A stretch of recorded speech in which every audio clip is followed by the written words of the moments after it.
Hey everyone, welcome back to In the Office with Scott and Wallace. I'm Robert Scott. Clint Wallace, happy Tuesday to you. Yeah, we're back after a brief hiatus for spring break. Hope you can tell I got a little tanner in my face. Right. So I hope everyone else got out in the sun a little bit. But today we're going to continue, Clint, our discussion on some of the bills that are working their way through the legislature or the committees that could impact our clients. And so, this week is the end of the week. Will be halfway through the legislative session. So. Exactly. So, just to throw something out at you, there's been some legislation on self-driving cars, and why don't you talk a little bit about that? Yeah. So self-driving cars, in our opinion, are an improvement. They're eventually going to happen and hopefully make things safe for everybody. The issue in the legislature right now is financial responsibility because these companies want to start testing these self-driving cars on our roadways. And you may have seen last year there was a fatality in Arizona where a car without a person in it hit a pedestrian and killed him. And what we want to make sure is that there's financial responsibility in case somebody's injured or worse that the companies are responsible for. So our hope is that the legislation contemplates that and says if you're going to test out your cars on Florida's roadways that you have insurance. Exactly.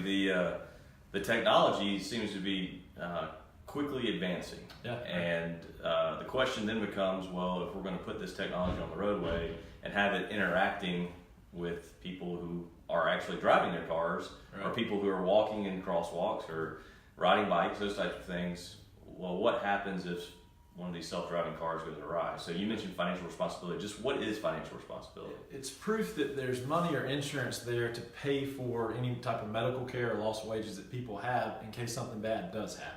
And so we're always advocates for that because if there's not financial responsibility, the burden ends up being shifted back to the state and the taxpayers. Yep. And if somebody doesn't have money to pay for medical bills, then they end up on Medicaid, and the state pays for that. So. Right. Speaking of financial responsibility, there's another bill out there regarding the dangerous instrumentality doctrine. Why don't you tell the viewers again what that is? Yeah, so dangerous instrumentality doctrine, the classic law school version is if you're going to give someone something dangerous, then you need to make sure they know how to use it, or you can be negligent for allowing them to use it. So classic law school examples, guns, dynamite, cars fall under that, as does some type of equipment, heavy equipment. So there's a battle right now trying to carve out what's a dangerous instrumentality, what's not. You can guess that construction, insurance companies, things like that are trying to argue that construction equipment's not a dangerous instrumentality. There's an argument on the other side that they are. And so our overarching point is that, again, financial responsibility. Yeah, stuff that's inherently dangerous, which we all, just look at the bills that have been advanced towards eliminating texting while driving.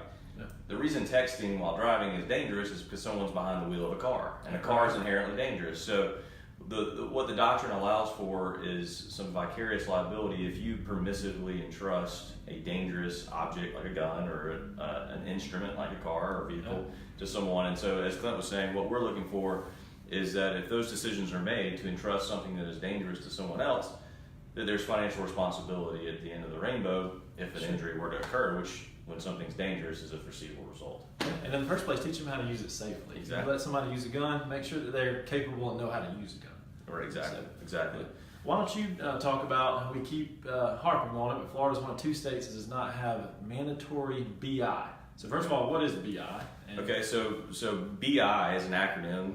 BI, it stands for bodily injury coverage, and it's a part of an automobile policy that we see in, I think it's 48 or 49 other states. Yeah. Somehow, Florida and Georgia, where we practice, has it. But it's been a major sticking point in Florida, as you can imagine. It's contested. I think hospitals are they want mandatory payment from like PIP or medical payment coverage, but mandatory BI is what a lot of states have, where the insurer will pay for damages or injuries caused by the insured's negligence. Okay, and we don't have that currently in Florida.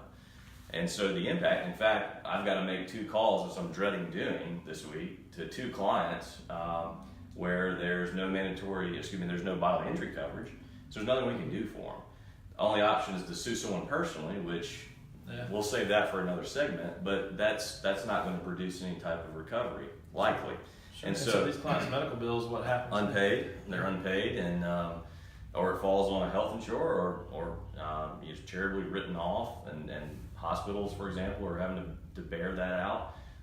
Or it falls on, if it's a very serious injuries, it could be long-term care and things that are not going to be paid for. And again, as you were talking about, Clint, it's going to fall on the taxpayer. Yeah, that's ultimately what it does, and why it's so important to carry uninsured motorist coverage. Because I bet 1 or 2 out of 10 people that come in here ends up in a situation where there's no bodily injury coverage to pay for the damages that they've suffered. So. Exactly. So that's a bill we'd like to see go through. Is really, it's common sense. It's common sense. There's no excuse that it hasn't become law in Florida. So if you can't see, one of the themes of today is responsibility. That's one of the things about practice. Right. But if you cause damages, you should be the one or your insurance company to fix that. That's why you have insurance. Yeah, right. That's why you have insurance. Otherwise, we have a law where you have to pay your hard-earned money for coverage that may not even help you. Yeah. So on that note, so those are 3 situations we're talking about insurance. There's also legislation talking about bad faith of insurance companies. Right. And can you explain a little bit about what that is? Well, I'll give you an illustration. We'll talk about first party claims. So Hurricane Michael, we've talked about on these segments. Okay. A lot of people have homeowners insurance. They suffered damage to their homes following Hurricane Michael. If there was no bad faith law in Florida, those claims likely would never be paid, or would be paid years and years and years down the road. At its simplest, what the bad faith law does is it makes insurance companies honor and pay valid claims timely. Right. Okay. They have to treat their insureds as they would want to be treated. It's almost like the golden rule of the insurance business. What you learn in preschool. Yeah. Right? Well, we have special interest groups who are representing insurance companies who don't want to abide by the golden rule. Okay. And so you do the math on that. If there is no, the way the bad faith law works is that an insurance company can be responsible for attorney's fees and costs and increased damages if they don't obey the golden rule. Right. And so we want to see that remain in effect so that claims, as I said, valid claims are paid timely. Yeah. And just as an example, in a Hurricane Michael claim, if a contractor told you it costs $50,000 to fix your house, and the insurance company says we're only going to pay you $10,000, we think that's what it costs. If there's no bad faith, then your only remedy is to go fight the big insurance company with their millions of dollars.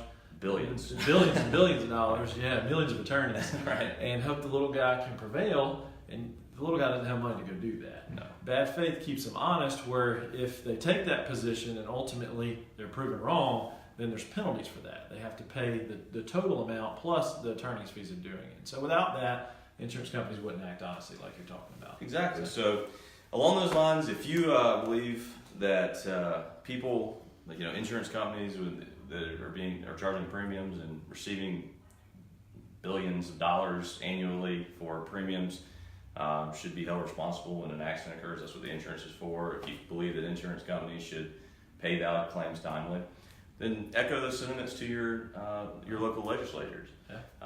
Because these laws are under attack, and we obviously believe they're very important. Of course, to our practice, we admit that bias. We're trying to help people that have been injured. But along the lines, it would be a very different world if some of these laws disappeared. You may not realize it because you don't run into it in your daily lives, but it would be a very different world. So. Yeah, absolutely. Anything else? Got a lot of people watching. Okay. Well, if you guys have any questions about any of the bills or about any legal issue, feel free to call us at any time. We're always happy to talk. 850-222-7777. Yeah, and it's nice to be back. We'll see you next week, Tuesday at 2. Happy Tuesday.